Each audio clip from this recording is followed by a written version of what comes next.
ಘೋಷಣೆಯನ್ನು ಮಾಡಿದಿರಿ. ಆಯ್ತು. ಜೊತೆಗೆ ಇನ್ನೊಂದು ನಮ್ಮ ಹಿರಿಯ ಶಾಸಕರಿಗೆ ಅತ್ಯಂತ ಅಪಮಾನಕಾರಿಯಾಗಿ ನಮ್ಮ ಹಿಂದೆ ಕುಂಡ್ರಿಸುವಂತ ವ್ಯವಸ್ಥೆ ಮಾಡಿದ್ದೀರಿ.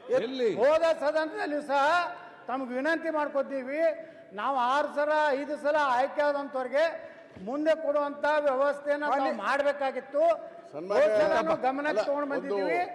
ಈ ಸಲನೂ ಸಹ ನಮ್ಮ ಕೊನೆಗೆ ನನಗೆ ಎಷ್ಟೇ ನಮ್ಮ ಯತ್ನಾಳ್ ಸಾಹೇಬ್ರನ್ನ ಮಾತಾಡ್ತೀರ ರಂಗನಾಥ್, ಬಿಜೆಪಿ ಏನ್ ಸಿಗ್ತಾ ನಿಮ್ಗೆ? ಯತ್ನಾಳ್ ಸಾಹೇಬ್ರನ್ನ ಅನಾಥರು ಮಾಡ್ಬಿಡವ್ರೆ, ಅದಕ್ಕೋಸ್ಕರ ನಾವೆಲ್ಲ ನಿಮ್ ಜೊತೆ ಇದ್ದೀವಿ.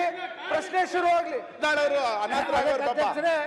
ನಮಗ ಇನ್ನೊಮ್ಮೆ ನಮ್ಮ ಸೀಟುಗಳ ಬಗ್ಗೆ ಪುನರ್ ಪರಿಶೀಲನೆ ಮಾಡಿ ನಾಳೆ ಒಳಗಾಗಿ ತಾವು ವಿಧಾನಸಭಾ ಅಧ್ಯಕ್ಷರಾಗಿ ಒಂದು ಒಳ್ಳೆಯ ನಿರ್ಣಯ ತಗೋಬೇಕಂತೇಳಿ ನಾವು ಅತ್ಯಂತ ಕಳಕಳಿಯಿಂದ ತಮ್ಮಲ್ಲಿ ಪ್ರಾರ್ಥನೆ ಮಾಡ್ತೀವಿ. ಒಂದು ನಿಮಿಷ ಎಲ್ಲರೂ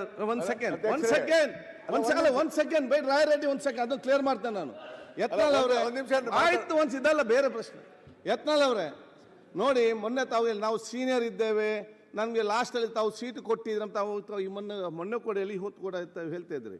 ನಾನು ಭಾಳ ಸ್ಪಷ್ಟ ಬರ್ತೇನೆ, ರಾಜ್ಯದಲ್ಲಿ ಸೀನಿಯರ್ ಜೂನಿಯರ್ ಅಂತ ಇಲ್ಲ. ಅಧಿಕಾರ ಇದ್ದವನೇ ಸೀನಿಯರ್, ಅಧಿಕಾರ ಇಲ್ಲದವನು ಜೂನಿಯರ್. ನಾವು ಹೇಳ್ದು ಕೇಳಿ, ಒಂದು ಸೆಕೆಂಡ್ ನಾನು ಹೇಳ್ದು ಕೇಳಿ ಇಲ್ಲಿ. ಆಯ್ತು, ಒಂದು ಹೇಳ್ದು ಕೇಳಿ. ನಾವು ಇಲ್ಲಿ ಸೀಟು ಕೊಡುವಾಗ ಸೀನಿಯಾರಿಟಿ ನೋಡಿ ಕೊಡೋದಲ್ಲ.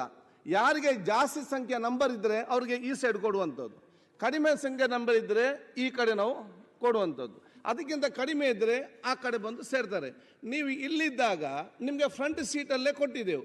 ನಿಮಗೆ ಬೇಕಾದಾಗ ಇಲ್ಲಿ ಬರುವುದು, ಬೇಡದಾಗ ಅಲ್ಲಿ ನೀವು ಬಿಟ್ಟು ಹೋದರೆ ನಾವೆಂತ ಮಾಡಲಿಕ್ಕೆ ಅಲ್ಲಿ ಕೊಡ್ಲಿಕ್ಕೆ ಆಗ್ತದೆ ನನಗೆ?